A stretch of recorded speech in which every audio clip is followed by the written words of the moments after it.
महाराज। ओम गुरुर्ब्रह्मा गुरुर्विष्णु गुरुर्देव महेश्वर गुरु साक्षात परम ब्रह्म तस्मै श्री गुरुवे नमः। ईश्वरो गुरुरात्मेति मूर्तवेद विभागिने व्योमवत् व्याप्त देहाय दक्षिणामूर्ते नमः। वसुदेव सुतं देवं कंसचारुणमर्दनं देवकी परमानंदं कृष्णं वंदे जगद्गुरुं। कृष्णं वंदे जगद्गुरुं। बड़ा प्यारा श्लोक शर्मा जी ने प्रस्तुत किया है। मनुष्याणाम सहस्रेषु कश्चित् यतत सिद्धये यतताम अपि सिद्धानां कश्चित् माम वेत्ति तत्वतः। माम वेत्ति तत्वतः, मेरे को तत्व से जान जाता है। यतताम अपि सिद्धानाम, देखो हजारों हजारों मनुष्यों में कोई एक सहस्रेषु बोला है, कश्चित्, कोई एक कश्चित् बोला है। पूर्णत्व की सिद्धि के लिए यत्न करता है, पूर्णत्व की सिद्धि के लिए। पूर्णत्व क्या? परमात्मा, परमात्मा पूर्ण है ना, तो पूर्णत्व की सिद्धि के लिए वो प्रयत्न करता है। उन यत्नशील साधकों में भी कोई ही पुरुष मुझको तत्व से जानता है। तो पहले देखिए मनुष्य, मनुष्य कौन है? मनसा सीव्यत इत मनुष्य, मनसा सीव्यत,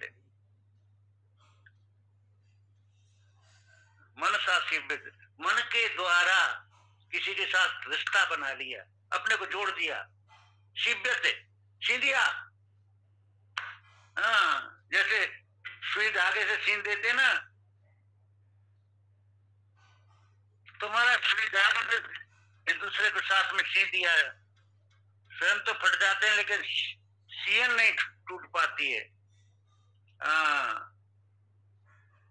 आदमी चला जाता है लेकिन वो रिश्ता तो बना ही रहता है। पति गुजर गया या पत्नी गुजर गई, लेकिन पत्नी मेरी थी हमेशा याद बनी रहती कि नहीं बनी रहती है। जिंदगी भर उसको भूल नहीं पाता है। इसका नाम है सीव्यते। हमने अपने आप को उसके साथ में ऐसा सीन दिया, ऐसा रिश्ता बना लिया। ये हमारा भैया, ये हमारा बाप है, ये हमारा बाबा, ये हमारा चाचा है, काका ताई है। अब देखिए पशु रिश्ते नहीं बनाते हैं, थोड़े दिन साथ रहते हैं फिर छोड़ जाते हैं। पशु किसी रिश्ते बनाता है क्या? नहीं बनाता। थोड़े दिन का साथ रहता है।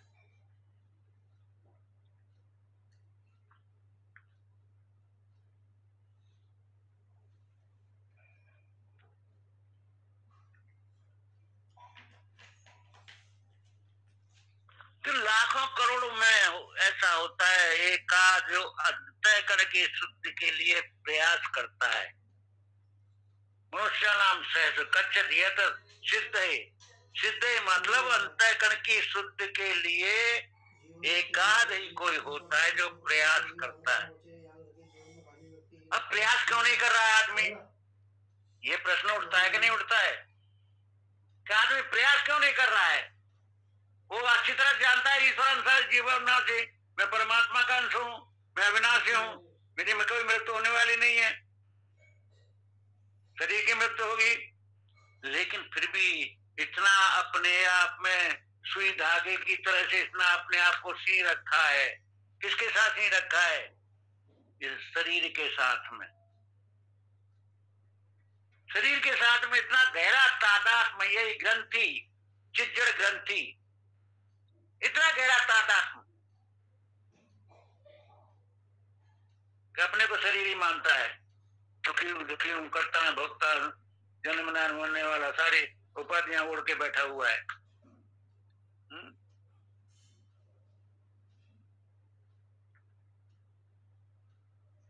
अब देखिए, अंतःकरण की शुद्धि के लिए क्यों प्रयत्न नहीं करता है आदमी?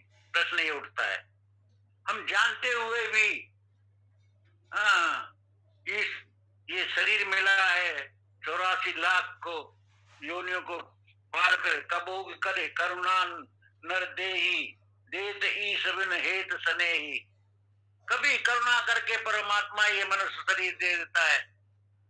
ये शरीर है खुला दरवाजा, परमात्मा को प्राप्त करने का दरवाजा, जिसमें को हम पार कर जाए।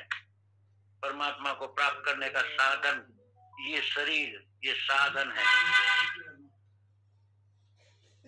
लेकिन फिर भी हम अंतःकरण को शुद्ध क्यों नहीं कर पाते हैं? हाँ, संसारी बने हुए बैठे हैं। हमारे अंदर रजोगुण और तमोगुण की प्रधानता बनी हुई है, सत्वगुण की प्रधानता नहीं है। जिस दिन सत्वगुण की प्रधानता हो जाएगी, उस दिन मन संसार से विरक्त होकर परमात्मा में एकाकार हो जाएगा। जिस दिन सत्वगुण की, क्योंकि सत्वम सज्जायते ज्ञानम रजो लोभ एव च अज्ञान तमसो मोह एव च। तो रजोगुण और तमोगुण से हम ऊपर ही नहीं उठ पाते हैं, क्योंकि तृष्णा संग समुद्र भव, तृष्णाओं आसक्ति इतनी गहरी है, इतनी गहरी है, वासनाएं ऊपर नहीं उठने देती हैं।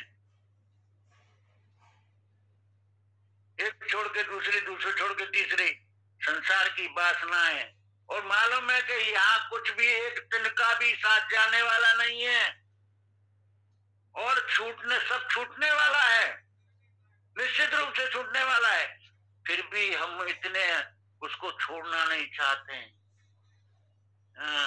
और सब छूट रहा है, एक के बाद एक छूट रहा है, क्योंकि ये देखता ना वियोग को संयोग में, जो देखता ना वियोग को संयोग में, जो कभी रोएंगे अभी जो गा रहे हैं, संयोग में वियोग, जो कुछ भी मिला है वो छूटने के लिए मिला है।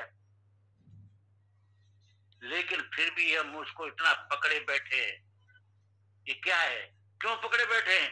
क्योंकि तृष्णा संग समुद्र भव, वो सुखा बुद्धि, वो आकर्षण, वो महक बुद्धि, वो सत्यत बुद्धि, ये जो बुद्धि हमारी बिगड़ी हुई है, संसार में इतनी फंसी हुई है, वो परमात्मा का चिंतन ही करने देती है। तो शराब का जैसा नशा, शराबी जो है शराब को जब छोड़ेगा जब तो चिंतन करेगा, जुगारी जुआ को छोड़ेगा। आदत बुरी संभाल ले बस हो गया भजन, मन की मुरादें मान ले बस हो गया भजन। आदत बुरी संभाल ले बस हो गया भजन। ये अभ्यास जो बना हुआ है, जन्म जन्मांतर का अभ्यास, ये मेरा मेरा मेरा मैं और मेरा, यही तो अभ्यास बना हुआ है। तो ये मैं और मेरा, इससे ऊपर नहीं उठ पाते हैं, क्योंकि वैराग की प्रधानता नहीं है। सत्संग सुन तो रहे हैं, लेकिन सत्संग का कितना असर हो रहा है? क्यों नहीं असर हो रहा है? क्योंकि रजोगुण की प्रधानता है, तमोगुण की प्रधानता है, सत्वगुण आया नहीं है। तो सत्वगुण बढ़ेगा कैसा? तो आहार शुद्धि सत्व शक्ति, हमारी क्रिया सुधार हो जाए, हमारे विचार शुद्ध हो जाए, हमारे भाव शुद्ध हो जाए, तीनों चीजें शुद्ध हो जाए। हम क्रिया शुद्ध हो जाए, हमारे भाव शुद्ध हो जाए, हमारे विचार शुद्ध हो जाए, हमारा संयम शुद्ध हो जाए, तब जाकर के महाराज हम अंतःकरण शुद्ध होगा। तो अंतःकरण में जितनी वासना है, वो जब तक प्रजा सदा का मान सर्वन पाठ मनोगतन, तब जाकर के अंतःकरण में मन से सकल वासना नाची और केवल राम चरण लौला की। राम कब बैठेगा हृदय में? जब काम जाएगा। जब तक काम बैठा हुआ है बुझा हुआ प्रकाश नहीं आएगा। राम प्रकाश है, काम अंधकार है। तो हमने अपने हृदय में अंधकार को बैठा रखा है, कामना।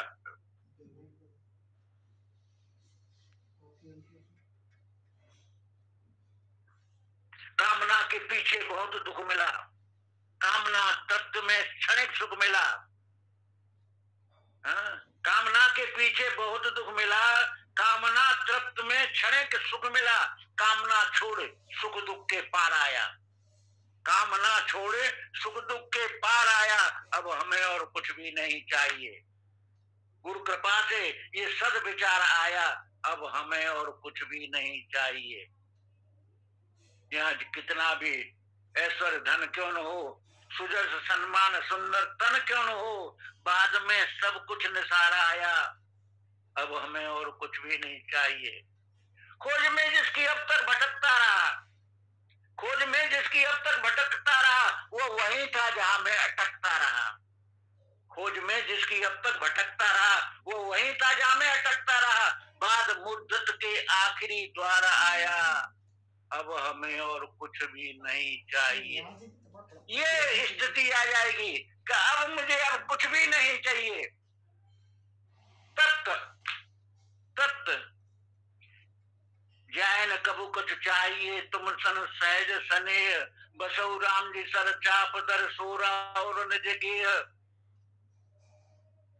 जा गई चिंता मिटी मनुआ बेपरवाह, जाए न कछु कबू कुछ चाहिए, वो साहन का साह। तो हम शाहों के शाह, राजाओं के राजा, बादशाहों के बादशाह कब बनेंगे? जब हमारी सारी इच्छाएं समाप्त हो जाएंगी। तत्समाम वेद तत्वतः, अंतःकरण तो शुद्ध हो गया, सारी कामनाएं समाप्त हो गई, लेकिन अंतःकरण शुद्ध होकर जो गुरु शरण में नहीं गए तो तत्व नहीं हो सकते।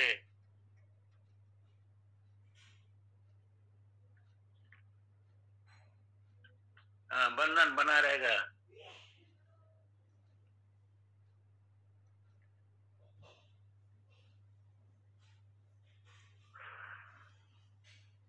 तो गुरु की शरण में तद विज्ञानात गुरु मेवा कच्छेत। और गुरु कैसा होना चाहिए? तत्व भी हो और श्रोतीय, श्रोतीय ब्रह्मनिष्ठ। गुरु की शरणागत है। गुरु की शरणागत किसके लिए जाए? के ब्रह्म विज्ञान के लिए गुरु की शरण में जाए।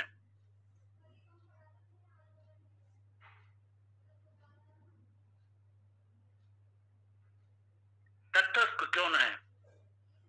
तत्व के पुरुष कौन है?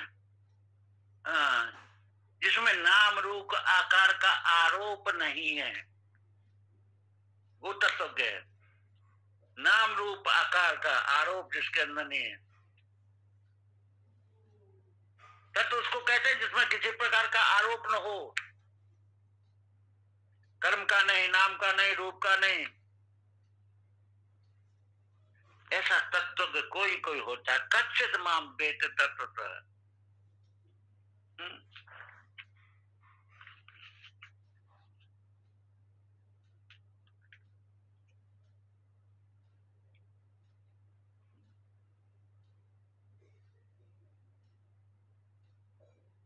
देखिए, आत्मज्ञान और अप्रोक्ष का अनुभव करने वाले साधक बिरले हुआ करते हैं। बिरले, जिनको आत्मज्ञान हो गया है, जिनको अप्रोक्ष अनुभूति हो गई है, ऐसे साधक बहुत कम मिलेंगे।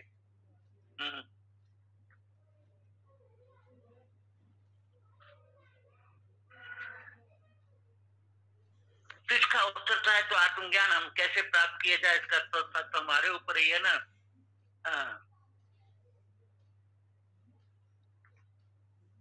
ये आत्मज्ञान हमें प्राप्त क्यों नहीं हो रहा है? क्योंकि हमें पुरुषार्थ का अभाव है। पुरुषार्थ का अभाव। पुरुषार्थ क्या है?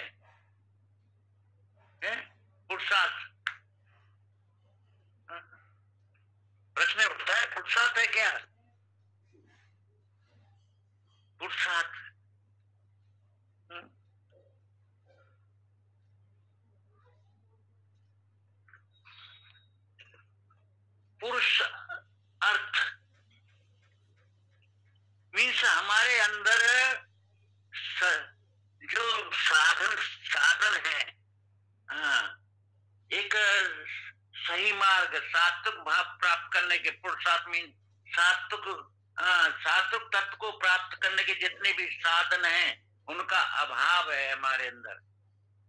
रजोगुण और तमोगुण को प्राप्त करने के साधन, गुणों को प्राप्त करने के साधन हमारे पास में अभाव नहीं है, लेकिन सतोगुण को प्राप्त करने के हमारे अंदर श्रवण का, मनन का, निध्यासन का अभाव है। ये पुरुषार्थ। श्रवण का अभाव है। श्रवण को हमने श्रवण तो कर रहे हैं लेकिन कान दुकान हो गए हैं, हमारे कान दुकान हो गए हैं। इससे सुना और इससे निकाल दिया।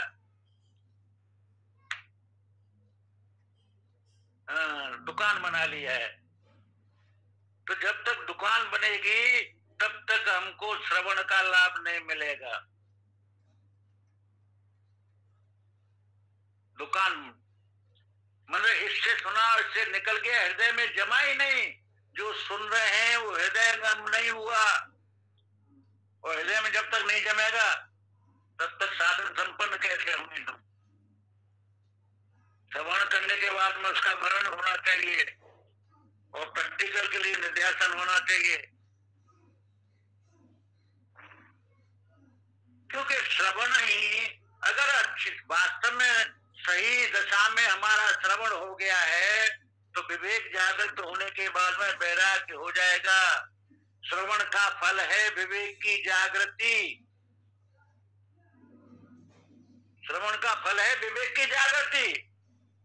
अगर विवेक जागृत नहीं हो रहा है तो वैराग्य होगा ही नहीं। तो हमारे अंदर विवेक की जागृति हो रही है कि नहीं हो रही है? अगर नहीं हो रही है तो श्रवण ठीक से नहीं हो रहा है। और विवेक जागृत हो गया तो निश्चित रूप से वैराग्य होगा, छूटेगा।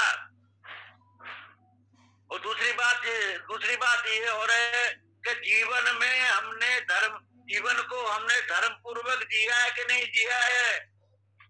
अगर हमने जीवन को धर्म पूर्वक जिया है तो निश्चित रूप से हमारे को चौथेपन में वैराग्य हो ही जाएगा। निश्चित रूप से हो जाएगा, लाना नहीं पड़ेगा। हमारे को वैराग्य हो जाएगा, खट संपत्ति आ जाएगी, समदम उपरति, प्रतीक्षा, श्रद्धा, समाना, खट संपत्ति आ जाएगी, वैराग्य हो जाएगा। तो मूल बात है कि हम धर्म पूर्वक अपना जीवन जी रहे हैं कि नहीं जी रहे हैं। धर्म पूर्वक तो हम जीवन में हम जैसा चाहते हैं वैसा दूसरे को साथ में वैसा बर्ताव कर रहे हैं कि नहीं कर रहे हैं। हम सबसे सुख चाहते हैं, हम सब जगह सुख चाहते हैं, हम सब देश में सुख चाहते हैं, हम सब वस्तु से सुख चाहते हैं, हम अनायास सुख चाहते हैं, हम सब व्यक्तियों से सुख चाहते हैं। तो इसी प्रकार हम सबको सुख दे रहे हैं कि नहीं दे रहे हैं। सब जगह पर सबको दे रहे हैं, सब काल में, सब देश में, सब वस्तु में, सब व्यक्ति को सुख पहुंचा रहे हैं कि नहीं पहुंचा रहे हैं। ये धर्म एक कानून है, एक व्यवस्था है।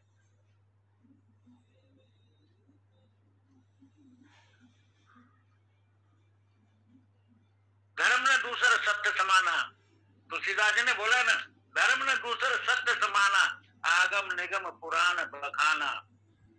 और दूसरा क्या तुलसीदास ने बोला? धर्म ते विरत योग से ज्ञाना, ज्ञान गम्य वेद बखाना। ये तुलसीदास जी ने बोला है। धर्म से विरति, योग से ज्ञाना। धर्म पूर्वक जिएंगे तो विरक्ति, वैराग्य अवश्य हो जाएगा, तुलसीदास जी का कहना है। धर्म मीन्स हम अपने मन इंद्रियों को संयमित करें। ये हमारे नारद जी का कहना है। मन इंद्रियों को संयमित नहीं, नारद जी का कहना है कि हम अपने जीवन को शास्त्र और गुरु के कथनानुसार अपने जीवन को चलावें। शास्त्र और गुरु के उपदेशों के अनुसार अपने जीवन को जिए। ये नारद जी कह रहे हैं, ये धर्म है।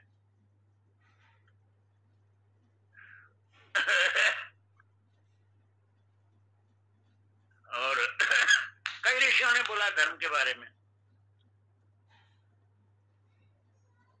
हमारे मन इंद्रियों को संयमित करे वो धर्म, हमारे मन की उछलता को काबू में रखे उसका नाम धर्म। तो मन की उछलता, उच्छृंखलता, मन इधर उधर भाग रहा है, उसको संयमित करे उसका नाम धर्म। हमारे मन इंद्रियों की जो इधर उधर भाग रही हैं उनको संयमित करे उसका नाम धर्म। तो धर्म पूर्वक हम अपने जीवन को जिए।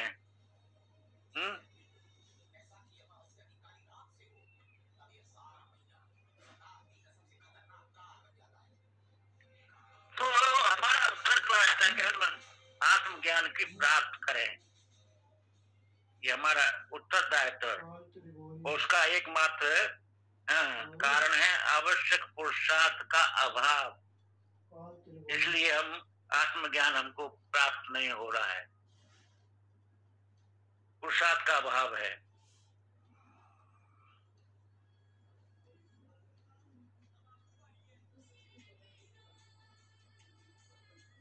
तो ये अब प्रश्न उठता है कि ये अवगुण जो है हमारे अंदर से जाते क्यों नहीं है, हम इनको बाहर क्यों नहीं निकाल पाते हैं? सद्गुण हमारे अंदर क्यों नहीं आते हैं, अवगुण क्यों नहीं बाहर निकल पाते हैं? ये प्रश्न उठता है कि नहीं उठता है? उसका एक ही कारण है कि हमारे अंदर आत्म बल की वृद्धि नहीं है। आत्म बल,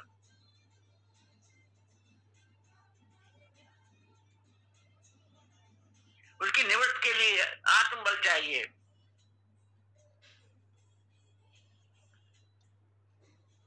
आत्म बल, तो आत्म बल मिलेगा कैसे? आत्म बल, अरे आत्म बल ऐसा है, आत्म बल मीन्स स्थिर प्रज्ञता, वही तो आत्म बल है। हमारी धारणा शक्ति मजबूत, वही आत्म बल है। हमारी बुद्धि की स्थिरता वही आत्म बल है। तो बुद्धि की स्थिरता आत्म बल के लिए तो पूरा का पूरा दूसरा अध्याय चलाइए महाराज, प्रयास यात्रा का मान से लेकर के और व्याय का मान धर्मान पर मनोगतान, व्याय का मान धर्मान कुमान निश्चर निर्ममोन अहंकार सशांति में गच्छति। तो पहले कामना समाप्त हो गई, फिर स्पृहा समाप्त हुई, निर्मल हो गए, निरंकार, ममता समाप्त हो गई, अहंकार समाप्त हो गई, सशांति में गच्छति। अब इतने साधन, इतने ये है, ये जो विकार है जब तक नहीं आ जाएंगे, जब तक आत्मबल कहां से पड़ेगा, कहां से हमारे अंदर आत्मबल आएगा? जब तक ये विकार हमारे अंदर से नहीं निकलेंगे। व्याय कामान सर्वान, पहली बात हो गई, सारी कामनाएं व्याय छूट गई, कोई कामना नहीं। मन से सकल कामना ना से केवल रामचरण लोला की। और जब कामना छूट गई तो स्पृहा भी गई, चुपकन थी वो भी सूख गई, और वो सूख गई तो ममता भी गई और अहंता भी गई। सशांत में जगह उसको आत्मबल मिला, वो आत्म का अधिकारी हो गया। तो महाराज आत्मबल हमारे अंदर चाहिए, बहुत आवश्यक। तो हमको हमेशा वेदांत ज्ञान को अपने जीवन में उतारने का हमेशा प्रयत्न करना चाहिए। और ये तो सभी जानते हैं, आप भी जानते हैं, हम भी जानते हैं कि मनुष्य नाम सहस्र सिद्धा नाम कच्चित, कोई उनमें हजारों हजारों में एकाद करता है, उन हजारों हजारों में एकाद। क्योंकि ये ज्ञान कृपाण, ज्ञान मार्ग जो है कृपाण की धारा है महाराज। ये रास्ता जो है बड़ा दुर्गम है।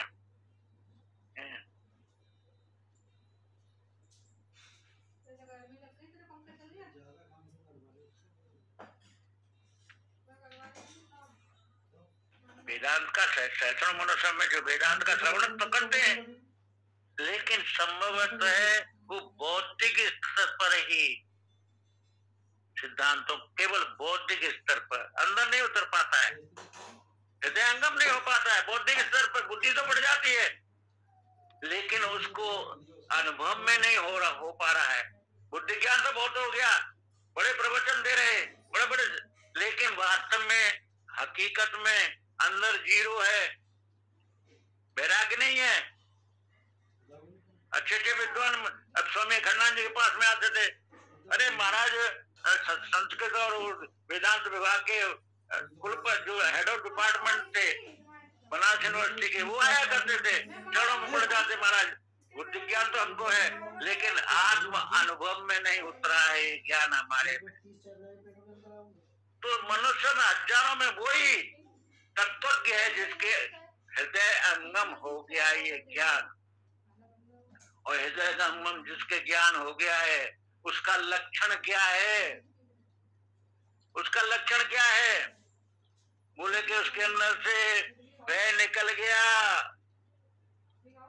उसके अंदर से आवरण समाप्त हो गया, अज्ञान समाप्त हो गया, उसके अंदर से दुख नाम की समाप्त हो गई, दुख समाप्त हो गया, वो कभी दुखी नहीं होगा। और तत्व वो है जिसको छू लिया, जिसको छू लिया वो ज्ञानी हो गया। हाँ, जिसका स्पर्श कर लिया वो ज्ञानी हो गया, उसके दुख का निवारण हो गया, वो संकल्प सिद्ध हो जाता है। तत्व की परिभाषा क्या बताऊं आपको महाराज, तत्व को कोई मामूली बात नहीं है। जो तत्व पुरुष है ना, हाँ, तो कोई मामूली बात नहीं है तत्व के।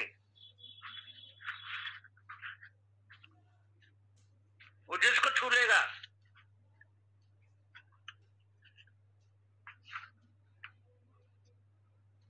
तत्व अपने हाथ से जिस बर्तन को छू लेगा, वो जिस पशु को छू लेगा, जिस चूहे को छू लेगा, जिस बिल्ली को छू लेगा हाथ से, वो मुक्त हो जाएगा महाराज। जिसको अपने ज्ञान दृष्टि से देख लेगा वो मुक्त हो जाएगा, जड़ भी मुक्त हो जाएगा। चेतन की तो बात ही क्या है। ये तत्व का ये हमारे अखंडा जी ने लिखा है, ये कोई मेरी बात नहीं, अपने जेब में से नहीं बोल रहा हूँ, ये महाराज अखंडा जी की भाषा बोल रहा हूँ आपके सामने। जड़ भी मुक्त हो जाएगा, चेतन की तो बात ही क्या है। क्योंकि तत्वज्ञान की दृष्टि में कोई जड़ है ही नहीं, कोई बद्ध उसके दृष्टि में है ही नहीं, कोई उसके दृष्टि में कोई जीव है ही नहीं। वो गंभीरता किसी को जीव थोड़ी देखता है। हाँ, ब्रह्मवेत्ता जो किसी को बद्ध नहीं देखता है।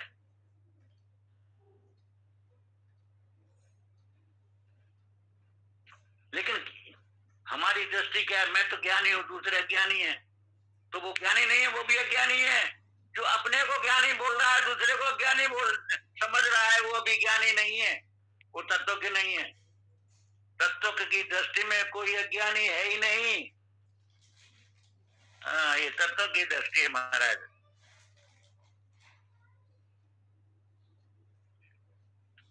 तो सहस्रों मनुष्यों में जो लोग वेदांत का श्रवण करते हैं, लेकिन उनमें भी कोई कोई ऐसे होते जो आध्यात्मिक जीवन पद्धति को पूर्णता अपनाते हैं, अपने जीवन में उतार लिया है, जिन्होंने अनुभव कर लिया है।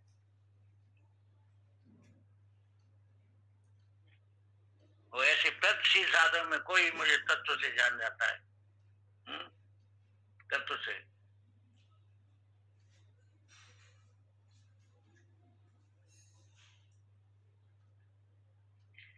क्योंकि हमें समय हो गया महाराज जी, वाणी को विराम देना, समय बहुत जल्दी चला जाता है।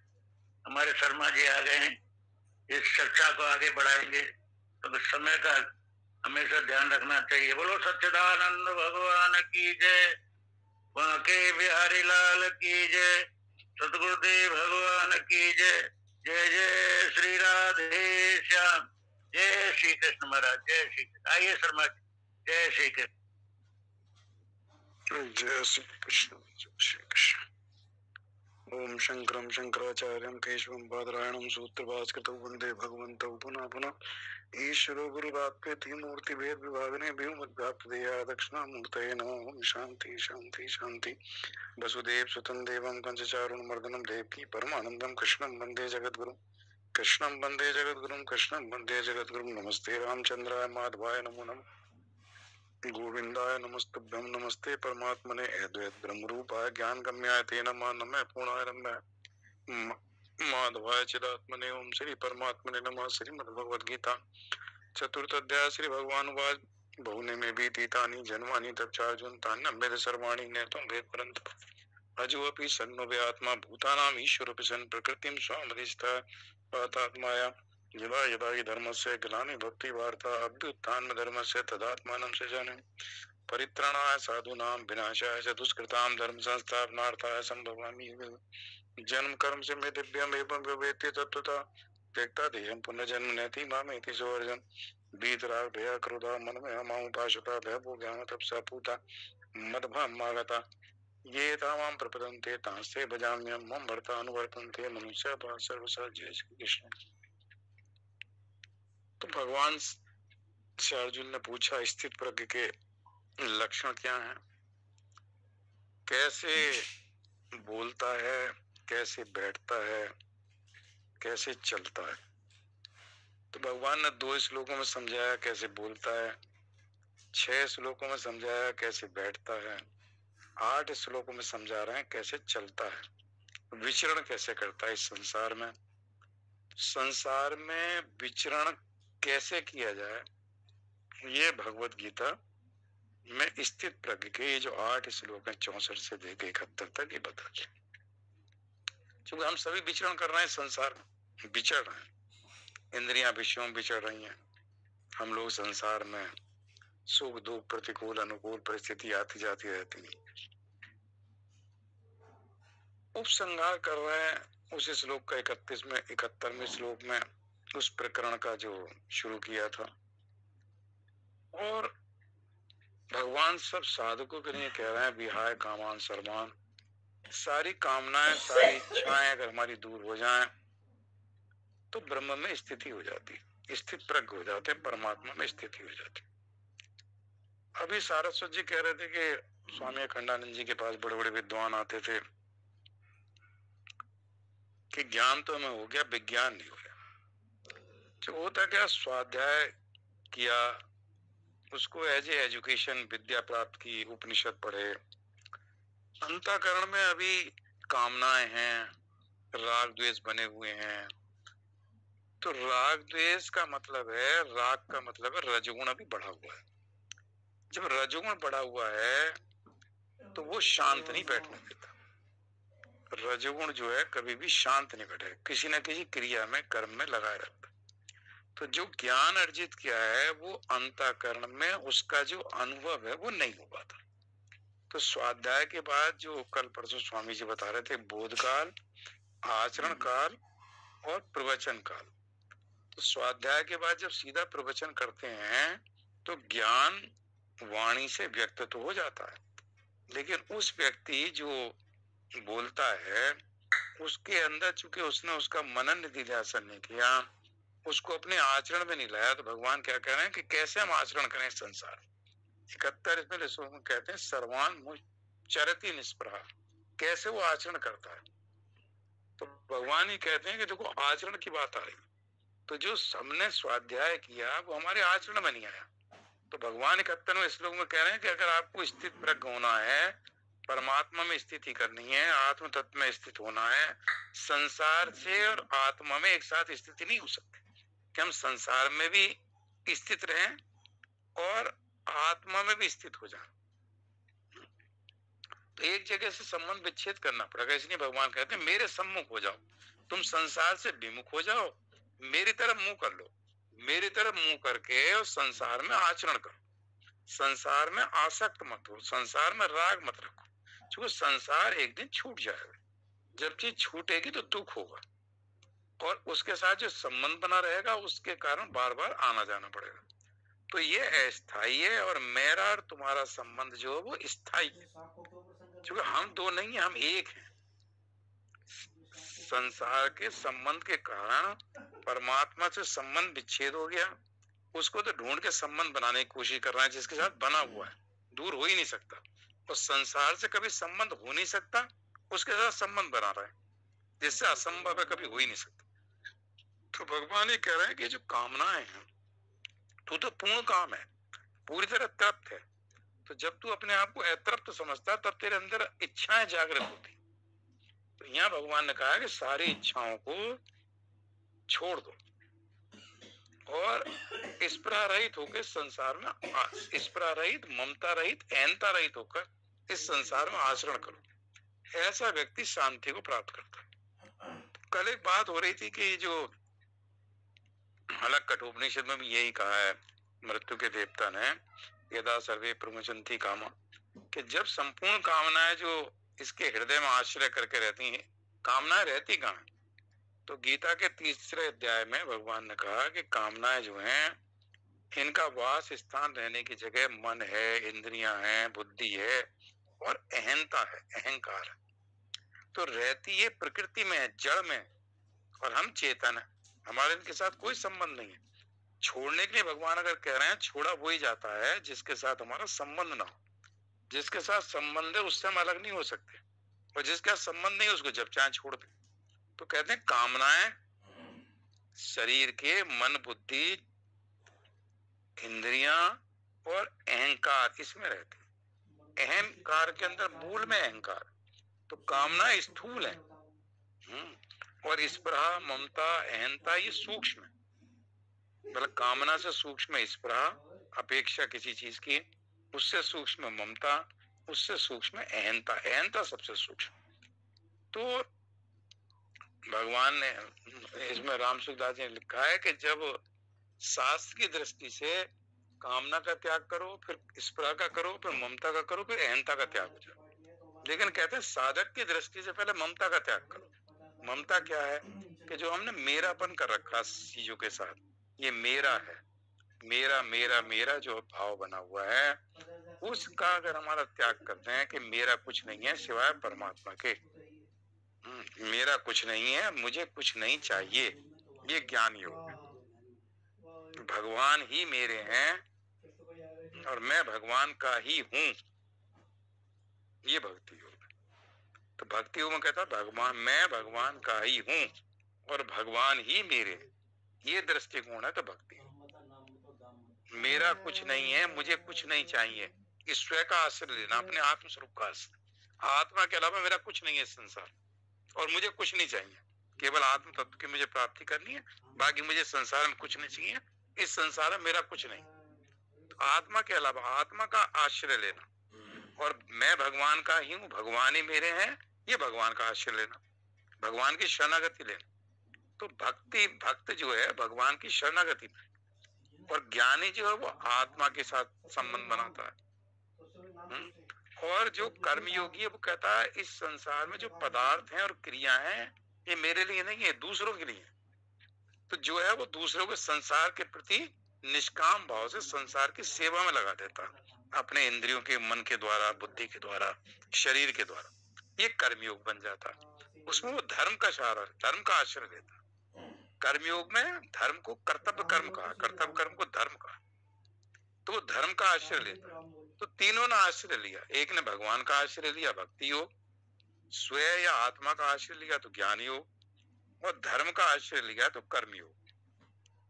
तीनों से तो यहाँ भगवान कह रहे हैं कि जो कामनाएं हैं ये तुम्हारे अंदर जो अधूरी रह जाती है, फिर जन्म हो जाता है। तो ममता, साधक की दृष्टि से कहते हैं कि पहले आप ममता का त्याग करो। जो मेरापन हमने बना रखा है पदार्थों के साथ कि मेरे है, शरीर के साथ ये मेरा है, जब जानते हैं कि नहीं जाएगा साथ, स्थूल शरीर तो यहीं चला गया, सूक्ष्म शरीर साथ चला गया, तो सूक्ष्म शरीर के कारण हमें नए नए स्थूल शरीर मिलते रहते हैं। तो जो मेरापन का भाव होता है ये जन्म मृत्यु का कारण बन जाता है। जब हम मेरापन का भाव नहीं रखते तो क्या होती है कि जो वस्तु प्राप्त है, जो हमारे पास है, घर में शरीर प्राप्त है, मकान है, घर है, परिवार है, ये प्राप्त है, तो इनके साथ मेरापन हो जाता है। और जो अप्राप्त है, जो प्राप्त नहीं, उसकी इच्छा होती है कि ये और मिल जाए। तो कहते हैं जो प्राप्त वस्तु है उसमें अगर हमारी ममता ना हो, व्यवहार करें, परिवार के सबके साथ जो हमारी ड्यूटी है उसे बढ़िया करके निभाएं, खूब प्रेम करें। लेकिन वो कहते हैं जब तुम मेरा करके उसके साथ संबंध बना लेते हो, जब छूटता है तो दुख होता है, और वो उनके साथ संबंध बना रह गया तो किसी न किसी जन्म के में दोबारा उनके साथ फिर संयोग होगा। भगवान कहते हैं वियोग निश्चित है इस संसार में, इस संसार में जितनी चीजें हमें मिली हैं सबका वियोग होना निश्चित है, ये रूल है, सबका एक दिन वियोग हो जाएगा। लेकिन जिनका वियोग हुआ है उनका संयोग हो जाएगा ये निश्चित नहीं है। कब किसके साथ संयोग होगा, परिवार के किसके सदस्य के साथ कब क्या होगा भविष्य में, दूसरे जन्मों में कोई नहीं कह सकता। लेकिन जो इस वक्त मिला हुआ उसका वियोग निश्चित। तो जिसका वियोग निश्चित है उसके साथ हम संबंध बनाने के कारण हम फंस जाते हैं, हर जन्म में ऐसा ही हो रहा है। तो कहते हैं इनके साथ संबंध आसक्ति मत करो, ये मत सोचो कि मेरे हैं हमेशा मेरे रहेंगे, अस्थायी संबंध है। तो कहते हैं ममता से, जब ममता हमारी नहीं रहती इन चीजों में, ममता मतलब छोड़ना कुछ नहीं है, अंतःकरण में जो हमने बांध रखा है इनके साथ, जो ग्रंथियां हैं, जो गांठ बंधा रखी है इनके साथ, उन गांठों को खोलना। जो गांठ बांधने के कारण हम मुक्त नहीं हो रहे, हम बंधन में।